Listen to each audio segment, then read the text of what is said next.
সালামুন হিয়া হাত্তা মাতলাইল ফাজর। আল্লাহ রাব্বুল আলামিন বলেন সালামুন, এই রাতে শুধু শান্তি আর শান্তি, মঙ্গল আর মঙ্গল, বরকত আর বরকত। এই রাতের মধ্যে কোনো অনিষ্টের কোনো কিছু নাই, এই রাত্রে অনিষ্টের কোনো কিছু নাই। সুতরাং এই রাতের মধ্যে শুধু শান্তি আর শান্তি। হাত্তা মাতলাইল ফাজর, এই মুসলমান, এভাবে ফজর পর্যন্ত, সুবে সাদেক পর্যন্ত অব্যাহত থাকে, সুবে সাদেক পর্যন্ত অব্যাহত থাকে। কোনো বান্দা যদি সুবে সাদেক পর্যন্ত আল্লাহর কাছে যা চায়, আল্লাহর কাছে যে ইবাদত বন্দেগী করবে, আল্লাহ রাব্বুল আলামিন বান্দার সমস্ত ইবাদত বন্দেগীগুলো কবুল করে নেবেন, সমস্ত দোয়াগুলোকে কবুল করে নেবেন। আল্লাহ তাআলা কবুল করে নিয়ে বান্দার জিন্দেগীর তামাম গুনাহগুলোকে মাফ করে দিবেন। বলেন সুবহানাল্লাহ। মুসলমান ভাইরা রে আমার, আল্লাহর পয়গম্বর কেমন একজন পয়গম্বর। আম্মা জান আয়েশা সিদ্দিকা রাদিয়াল্লাহু তাআলা আনহা আল্লাহর পয়গম্বরকে বললেন, পয়গম্বর, ও পয়গম্বর, যদি এই সবে কদরের রজনী আমরা পাই, কদরের রজনী যদি আমরা পাই, তাহলে আমরা কি আমল করব? আল্লাহর পয়গম্বর বললেন, আমল করবা হলো কওলি আল্লাহুম্মা ইন্নাকা আফুউন তুহিব্বুল আফওয়া ফা'ফু আন্নী। আল্লাহর কাছে ক্ষমা চাইবা, ও আল্লাহ, আমরা গুনাহগার, আমরা ভুল করতে ভালোবাসি, গুনাহ করতে ভালোবাসি আল্লাহ, আর আপনি ক্ষমা করতে ভালোবাসেন গো আল্লাহ। আল্লাহ মেহেরবানি করে আপনি আমাদেরকে ক্ষমা করে দেন। বলেন সুবহানাল্লাহ। মাহে রমজানের সর্বশেষ জুমা, এরপরে আর এই রমজান মাসে জুমা আর আসবে না। এমনও হতে পারে আমাদের ভিতর থেকে অনেকের চিরজনমের জন্য এই মাহে রমজানের জুমা সর্বশেষ জুমা হয়ে যেতে পারে। কথা বলেন ঠিক কিনা? সর্বশেষ জুমা হয়ে যেতে পারে আপনার আমার জীবনে। এজন্য মুহতারাম হাজিরিন, আর কয়েকটা দিন সামনে আছে মাত্র। রমজানের শেষ দশক প্রায় শেষের দিকে। এই কয়েকটা দিনে আল্লাহ রাব্বুল আলামিনের কাছে তওবা করে যে নিজের জীবনে যত গুনাহ অর্জিত হয়েছে, সমস্ত গুনাহ থেকে আল্লাহর কাছে তওবা করে মাফ করে তারপরে রমজানকে বিদায় দেওয়া, এটা হবে একজন সচেতন মানুষের কাজ। অন্যথায় যারা আখিরাত নিয়ে ভাবেই না, নিজের জীবনকে নিয়ে ভাবেই না, জান্নাত জাহান্নাম নিয়ে ভাবেই না, তাদের কথা ভিন্ন। মুহতারাম হাজিরিন, আল্লাহ রাব্বুল আলামিনের পক্ষ থেকে আমাদের জন্য রমজান মাস অনেক বড় একটা নিয়ামত। এই নিয়ামতের শুকর আপনি আমি করতে পারলাম না। আপনি আমি মুসলমানের ঘরের সন্তান, যেভাবে আল্লাহ রাব্বুল আলামিন বান্দাকে তাকওয়া অর্জনের জন্য যে রমজান দিয়েছিলেন, এই রমজানে কতটুকু পরিমাণ আমি তাকওয়া অর্জন করতে পেরেছি, কতটুকু পরিমাণ নিজের গুনাহকে ক্ষমা করাইতে পেরেছি, আমি নিজেই ভালো জানি। আরে ভাই, নিজের গুনাহ তো দূরের কথা, এমন মানুষ সমাজের ভিতরে আছে যারা আপনার রমজানের রোজাটাই রাখে নাই, এমন মানুষ সমাজের ভিতরে অভাব নাই, যারা প্রকাশ্যে বিড়ি সিগারেট খেয়ে বেড়ায়। এভাবে করে তারা রমজানের পবিত্রতা রক্ষা করতে পারে না। মুহতারাম হাজিরিন, একে তো রোজা রাখেই না, আবার রমজানের যে পবিত্রতা রক্ষা করা সেটাও বান্দা করে না। এজন্য যে কয়টা দিন সময় আছে, সচেতন মানুষ যারা আল্লাহ তাআলার কাছে ক্ষমা চেয়ে নিজের গুনাহগুলোকে ক্ষমা করিয়ে নিতে হবে, এটাই হবে সচেতন মানুষ। আল্লাহর কাছে তওবা করতে হবে। বান্দা যখন তওবা করবে, আল্লাহ তাআলা বলেন, আমার তওবার দরজা বান্দার মৃত্যুর আগ পর্যন্ত খোলা থাকবে। বান্দা, তুমি মৃত্যুর আগ মুহূর্তেও যদি আমি আল্লাহর কাছে তওবা করতে পারো, আমি আল্লাহ রাব্বুল আলামিন তোমার জীবনের तमाम গুনাহ খাতাগুলো মাফ করে দিব। এজন্য মুহতারাম হাজিরিন, যে কয়টা দিন আছে, এই কয়টা দিন যথাযথ রমজানের রোজা রেখে তার হক আদায় করা, এটাই হবে আমাদের জন্য সবচেয়ে উত্তম একটা কাজ। রমজানের শেষ দশকের মধ্যে রয়েছে একটা উত্তম রজনী। গত জুমায় একটু হালকা আপনাদেরকে টাচ দিয়েছিলাম। রমজানের শেষ দশকের মধ্যে রয়েছে একটা উত্তম একটা রজনী রয়েছে। পুরা বছরের ভিতরে যতগুলা রাত রয়েছে সমস্ত রাতের মধ্যে সবচাইতে উত্তমতম একটা রাত হলো আপনার এই শবে কদরের রাত। এজন্য মহতারাম হাজিরিন, এই শবে কদরের একটা রাত আমাদের সামনে আসছে। এই একটা রাতকে আমরা যদি যথাযথ কদর করতে পারি, আল্লাহ তাআলা এখানেও আপনার আমার জীবনের সমস্ত গুনাহগুলোকে মাফ করে দিবেন। মুসলমান ভাইরারে আমার কথাগুলো দিল দিয়ে বুঝবেন। শবে কদরের 3টা বৈশিষ্ট্য আমি আপনাদের সামনে আলোচনা করে আমার আলোচনার ইতি টেনে দেব। 1 নাম্বার বৈশিষ্ট্য হলো আল্লাহ রাব্বুল আলামিন বান্দাগাকে জানা দেন, এই দুনিয়ার মানুষ শুনে না, আমি আল্লাহ রাব্বুল আলামিন এই যে কদরের রজনী আমি তোমাদেরকে দান করলাম, এই কদরের রজনী কত বড় দামি একটা রজনী, কত বড় গুরুত্বপূর্ণ একটা রজনী। এই রজনীতে যদি তোমরা ইবাদত বন্দেগী করতে পারো, আমি আল্লাহ রাব্বুল আলামিন তোমার জীবনের तमाम গুনাহগুলোকে মাফ করে দেব। বলেন সুবহানাল্লাহ। মুসলমান ভাইরারে আমার কথাগুলো দিল দিয়ে বুঝবেন। এই কদরের রজনী আল্লাহর পয়গম্বর মুহাম্মদ সাল্লাল্লাহু আলাইহি ওয়াসাল্লাম ইতিপূর্বে কদর কি জিনিস, কদরের রজনী কি জিনিস কোনো কিছুই পয়গম্বর আমার জানতেন না, কোনো কিছুই পয়গম্বর আমার জানতেন না। এ মুসলমান ভালো করে শুনে নাও, ওই বনি ইসরাইলের জামানার একটা ঘটনা, ছোট্ট একটা ঘটনা। আল্লাহর পয়গম্বর মুহাম্মদ সাল্লাল্লাহু আলাইহি ওয়াসাল্লাম সাহাবায়ে কেরামের সামনে বয়ান করতেছিলেন, বলতেছিলেন, এই সাহাবায়ে কেরাম শোনো, এই বনি ইসরাইলের মধ্যে এমন একজন জৈনক ব্যক্তি ছিল, এই জৈনক ব্যক্তির ইবাদতের কথা তোমরা শুনবানি, শোনো। এমন একজন জৈনক ব্যক্তি ছিল যে 1000 মাস পর্যন্ত যুদ্ধে তারা যুদ্ধ করেছে, 1000 মাস পর্যন্ত যুদ্ধে অনবরত যুদ্ধ করেছে, কখনো কোনো সময় তার অস্ত্রকে সংবরণ করে না। এইবার সাহাবায়ে কেরাম টেনশনে পড়ে গেলেন, পুরা ঈর্ষান্বিত হয়ে গেলেন। এই মুসলমান সাহাবায়ে কেরাম এবার চিন্তা করলেন, আল্লাহর পয়গম্বরকে বললেন, পয়গম্বর যদি আমরা এই রমজানের রোজা যদি এরকমের ওই বনি ইসরাইলদের মতো যদি আমরা হায়াত পাইতাম, বনি ইসরাইলদের মতো যদি আমরা হায়াত পাইতাম, তাহলে আমরাও 1000 মাস পর্যন্ত তাদের মতো ইবাদত বন্দেগীতে কাটাইতে পারতাম, তাদের মতো 1000 মাস পর্যন্ত আমরাও ইবাদতে কাটাইতে পারতাম।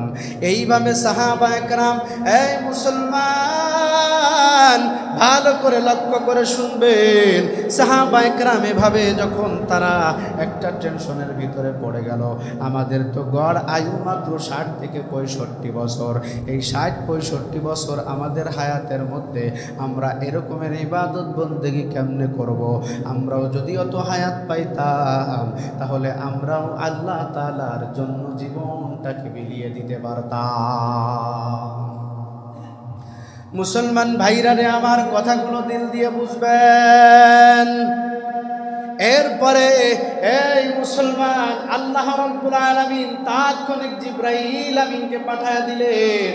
জিবরাইল আমিনকে যখন পাঠায় দিলেন, জিবরাইল আমিনকে পাঠায় দিলেন, যাও এই সূরা কদর নিয়ে আমার পয়গম্বরের কাছে চলে যাও আর সমস্ত সাহাবায়ে কেরামদেরকে শোনায় দাও। মুসলমান ভাইরারে আমার কথাগুলো দিল দিয়ে বুঝবেন। এরপরে তিনারা চিন্তা করলেন, এই জিবরাইল আমিন আল্লাহর পয়গম্বরের কাছে এসে হাজির হয়ে গেল, সাথে সাথে পয়গম্বরকে জানায় দিলেন, আনজালনাহু ফি লাইলাতিল কদর, নিশ্চয়ই পয়গম্বর আমি আল্লাহ রাব্বুল আলামিন এই কদরের রজনীতে কোরআনকে নাজিল করেছি। বলেন সুবহানাল্লাহ। মুসলমান ভাইরারে আমার, আল্লাহ রাব্বুল আলামিন কদরের রজনীতে কোরআনকে নাজিল করেছেন। এই মুসলমান, এই কোরআন কত বড় দামি একটা সম্পদ। এই কোরআনের সাথে যে ব্যক্তি সম্পর্ক লাগা দিবে, এই মুসলমান, কোরআনের সাথে যার সম্পর্ক লেগে যাবে, আল্লাহ রাব্বুল আলামিন তার সম্মানকে আকাশচুম্বী করে দিবেন, আকাশচুম্বী করে দিবেন। এই মুসলমান, এই রাতের মধ্যে কোরআনকে আল্লাহ তাআলা নাজিল করার কারণে এই রাতের সম্মান আল্লাহ রাব্বুল আলামিন পুরা বছরের মধ্যে যত রাত রয়েছে সমস্ত রাতের চাইতে বেশি মর্যাদা সম্পন্ন রাত করে দিয়েছেন এই কদরের রজনীকে। বলেন সুবহানাল্লাহ। মুসলমান ভাইরারে আমার, কথাগুলো দিল দিয়ে বুঝবেন। আল্লাহর পয়গম্বরের কাছে যখন আসলেন, বলে আল্লাহ রাব্বুল, এই যখন পয়গম্বরের কাছে জিবরাইল আমিন আসলেন তখন পর্যন্ত কিন্তু আল্লাহর পয়গম্বর না কদর সম্পর্কে কিছু জানেন, না তার সাহাবা একরাম কদর সম্পর্কে কোনো কিছু জানেন, কেউ কিছু জানে না। মুসলমান, কদরের রাত কত বড় ফজিলতপূর্ণ রাত। এরকমের এই সূরা একটা সূরা এতটুকু আয়াত, এই আয়াতটার জন্য ফজিলত কতটুকু, আয়াতটাই পড়লে আমাদের জন্য যথেষ্ট হয়ে যাবে। এই আয়াতটা যদি আমরা অনুধাবন করি, আল্লাহ তাআলা বলেছেন ইন্না আনজালনাহু ফি লাইলাতিল কদর, এই কদরের রজনীতে আমি আল্লাহ রাব্বুল আলামিন কোরআনকে নাজিল করেছি।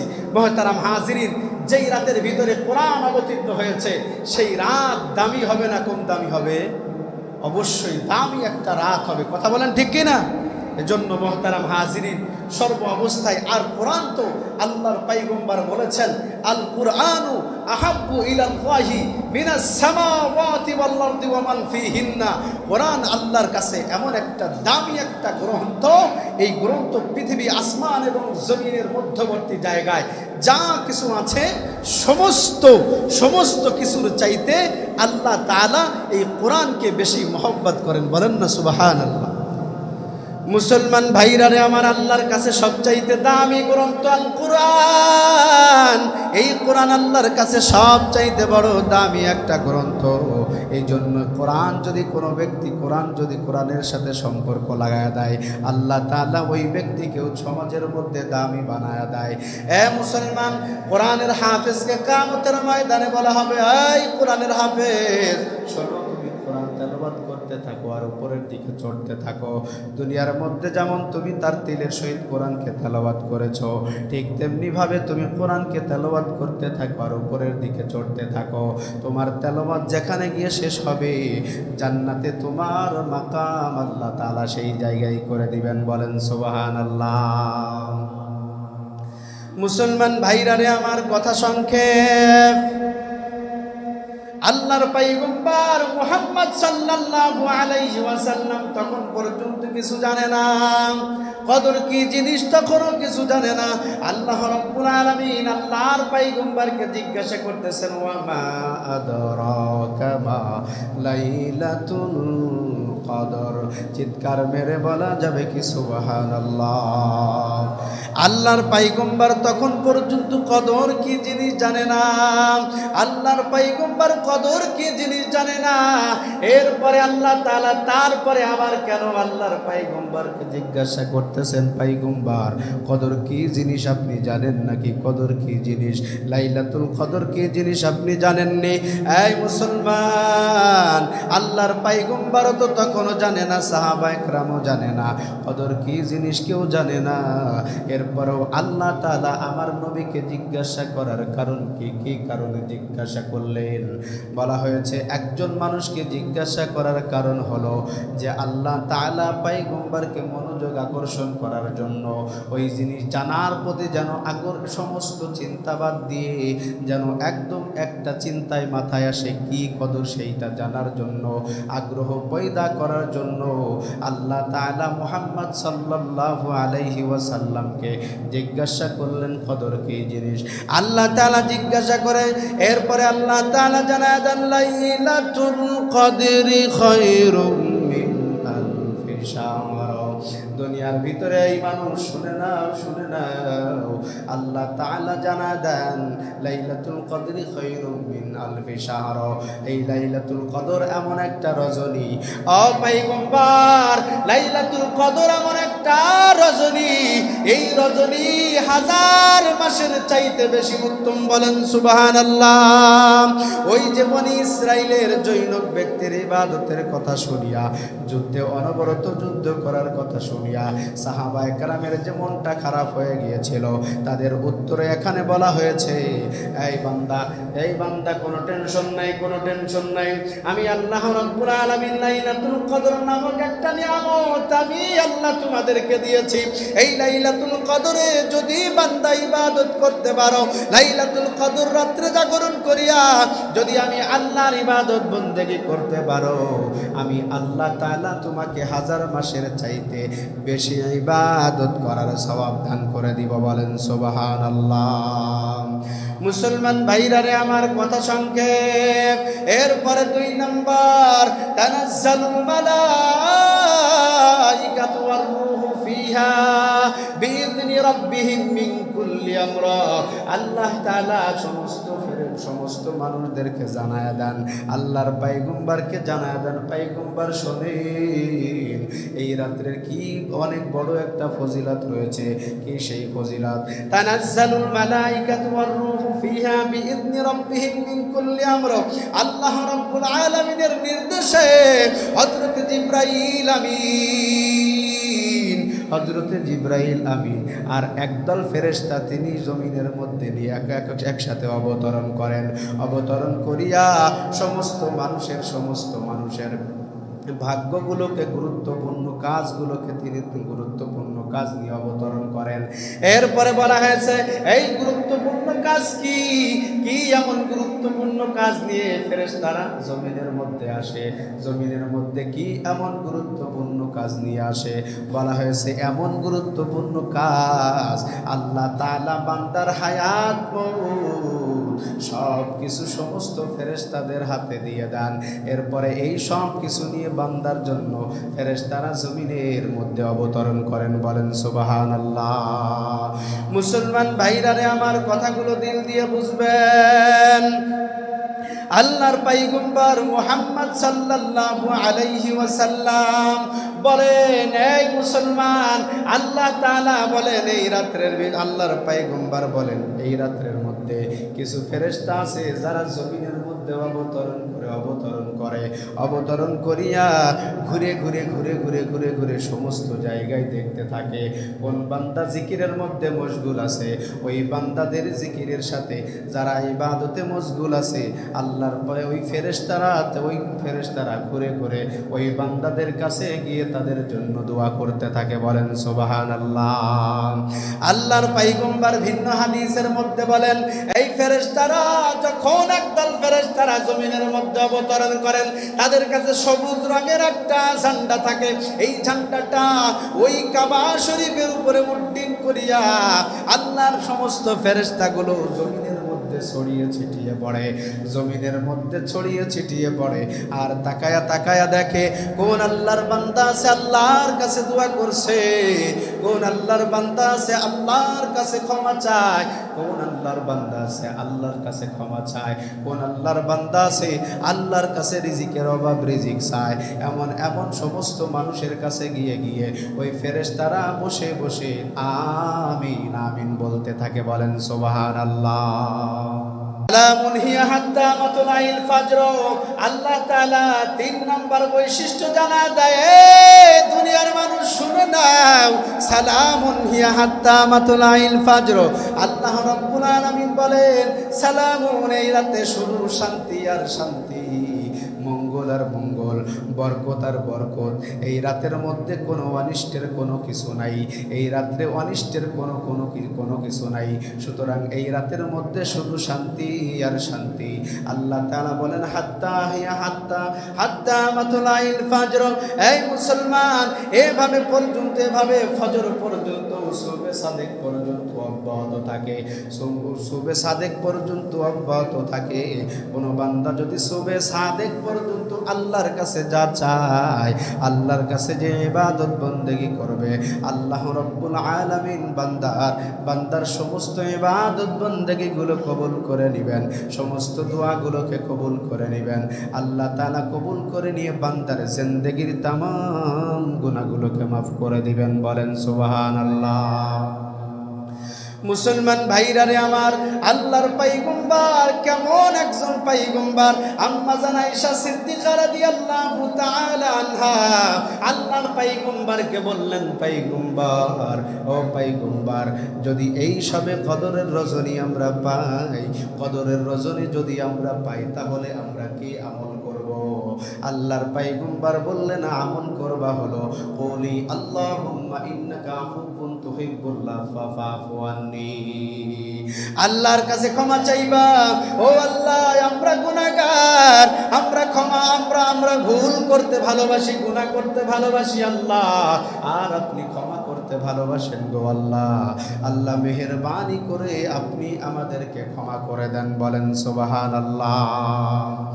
মুসলমান ভাইরা রে আমার, আল্লাহর পয়গম্বর কেমন একজন জলিল কদর সাহাবী। এই মুসলমান, যার আগে পরের সমস্ত গুনাহগুলোকে আল্লাহ তাআলা ক্ষমা করে দিয়েছেন। ক্ষমা করে দেওয়ার পর এরপরও পয়গম্বর কিন্তু কখনো কোনো সময় ইবাদতের মধ্যে কোনোদিন কোনো কমতি করে নাই। এই সবে কদরের রজনী যখন আসতো, আল্লাহর পয়গম্বর নিজের লুঙ্গিকে শক্ত করে বেঁধে নিতেন, এরপরে নিজে রাত্র জাগতেন এবং আহাল পরিবারের সকলকে রাত জাগাইতেন। বলে কেন রাত জাগাইতেন? বলে একা জাহান্নামের আগুন থেকে বাঁচলে হবে না, একা জাহান্নামের আগুন থেকে বাঁচলে হবে না, জাহান্নামের আগুন থেকে সবাইকে বাঁচাইতে হবে, নিজের আহাল পরিবারকে বাঁচাইতে হবে। আল্লাহ বলেন, ইয়া আইয়ুহাল্লাযীনা আমানু কু আনফুসাকুম ওয়া আহলিকুম নারা। মুসলমান ভাইরা রে আমার, আল্লাহ তাআলা জানা দেন, হে ইমানদারের দল, তোমরা নিজেরা জাহান্নামের আগুন থেকে যদি একা বাঁচো চলবে না। জাহান্নামের আগুন থেকে যদি বাঁচতে হয়, তুমি নিজেও বাঁচো এবং তোমার আহাল পরিবারদেরকেও জাহান্নামের আগুন থেকে বাঁচাও। এই জন্য আল্লাহর পয়গম্বর সবে কদরে যখনই আসতো, এই বেজর রাত্রগুলোতে আল্লাহর পয়গম্বর কোনোদিন তার আহাল পরিবারদেরকেও ঘুমাইতে দেয় নাই। আহাল পরিবাররাও তিনারা ইবাদত বন্দেগীতে রাত্র কাটিয়ে দিয়েছে। মুসলমান ভাইরা রে আমার, আজকে তো আমরা রোজাই রাখি না, সবে কদর কোথায় পাবো? সবে কদরের চিন্তা তো আমাদের মধ্যে নাই। আজকে আমরা রমজানের রোজা চলে যাচ্ছে, আল্লাহর কাছে গুনাহগুলোকে ক্ষমা করিয়ে নিতে হবে। এরপরেও আমরা গুনাহ ক্ষমা করাইতে পারি না, আমরা গুনাহ ক্ষমা করাই নিতে পারছি না। আমরা কপাল পোড়া মুসলমান, আমরা কত বড় কপাল পোড়া মুসলমান। কত রকমের অজুহাত আমরা দেখাই রোজা রাখতে গেলে, অমুক তমুক অমুক সমস্যা, তমুক সমস্যা, অমুক অসুস্থ তমুক অসুস্থ। এমন অসুস্থতার কারণে সমাজের অনেক মানুষ আছে যারা রমজানের রোজা রাখে না। কথা বলেন ঠিক কিনা? মুসলমান ভাইরা রে আমার, এই সবে কদরের রজনী নয়, শুধু আল্লাহর পয়গম্বর যার আগে পরের সমস্ত গুনাহগুলোকে আল্লাহ তাআলা মাফ করে দিয়েছেন। আল্লাহর পয়গম্বর কেবল একজন জলিল কদর নবী। আল্লাহর পয়গম্বর যার আগে পরের গুনাহগুলোকে আল্লাহ তাআলা মাফ করে দিয়েছেন।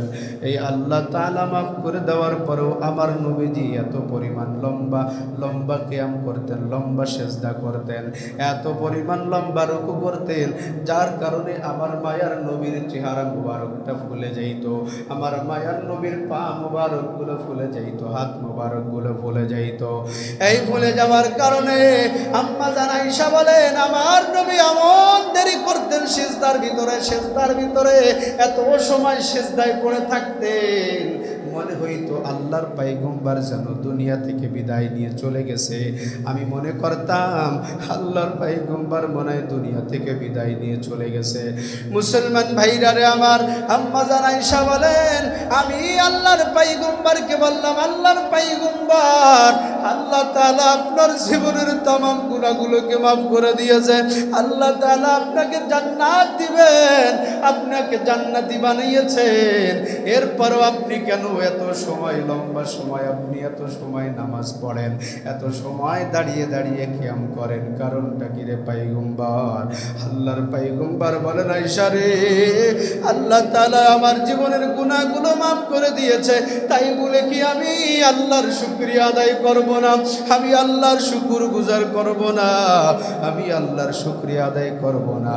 হে মুসলমান, আল্লাহর পয়গম্বর নয়, শুধু হযরত ওমর রাদিয়াল্লাহু তাআলা আনহু খলিফাতুল মুসলিমিন। ছোট্ট একটা ঘটনা বলি, এই খলিফাতুল মুসলিমিন কিসের আশায় আর কিসের নেশায় খলিফাতুল মুসলিমিন নিজের জীবনটা পর্যন্ত আল্লাহর ইবাদতের জন্য উৎসর্গ করে দিয়েছেন।